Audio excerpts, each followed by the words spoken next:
اور اللہ اسے کتاب اور حکمت اور توریت اور انجیل سکھائے گا اور بنی اسرائیل کی طرف رسول ہوگا۔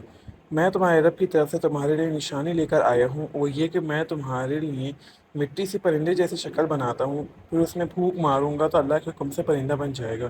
اور میں پیدائشی اندھوں اور کڑ کے مریضوں کو شفا دیتا ہوں، اور میں اللہ کے حکم سے مردوں کو زندہ کرتا ہوں، اور تمہیں غیب کی خبر دیتا ہوں جو تم کھاتے ہو اور جو تم اپنے اپنے گھر میں جمع کرتے ہو۔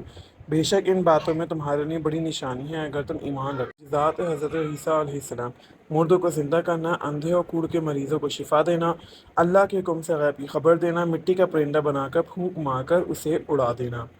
معجزہ نمبر 1، مردوں کو زندہ کرنا۔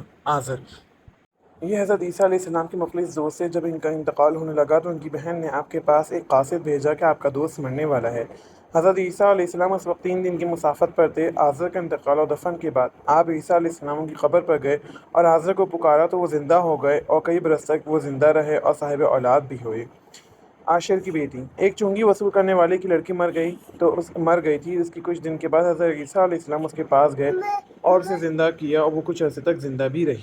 بوڑھی عورت کا بیٹا، ایک بوڑھی عورت کا بیٹا مر گیا، اس کا جنازہ اٹھنے لگا تو ادھر سے حضرت عیسیٰ علیہ السلام کا گزر ہوا تو آپ کی دعا سے زندہ ہو کر بیٹھ گیا اور کپڑے جھاڑ کر اپنی چارپائی لے کر اپنے گھر پہنچا اور کئی عرصے تک زندہ بھی رہا۔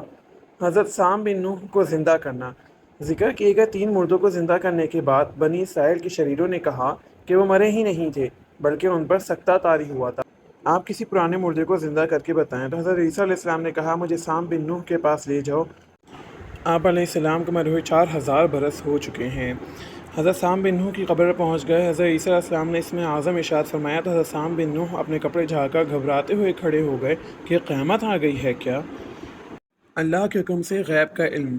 حدیث شریف میں آیا ہے کہ حضرت عیسیٰ علیہ السلام اپنے مکتب میں بنی اسرائیل کے بچوں کو ان کے والدین کے بارے میں جو کچھ وہ کھاتے تھے اور جو کچھ وہ اپنے گھروں میں چھپا کر رکھتے تھے وہ سب بتا دیا کرتے تھے۔ جب بچوں کے والدین بچوں سے پوچھتے کہ تمہیں سب باتیں کس نے بتائیں تو بچے کہہ دیتے تھے کہ حضرت عیسیٰ علیہ السلام نے اپنے مکتب میں بتائیں، پھر بچوں کا مکتب میں جانا بند کر دیا گیا۔ جب عیسیٰ علیہ السلام بچوں کی تلاش میں بستی میں گئے تو بستی والوں نے اپنے بچوں کو ایک کمرے میں چھپا دیا۔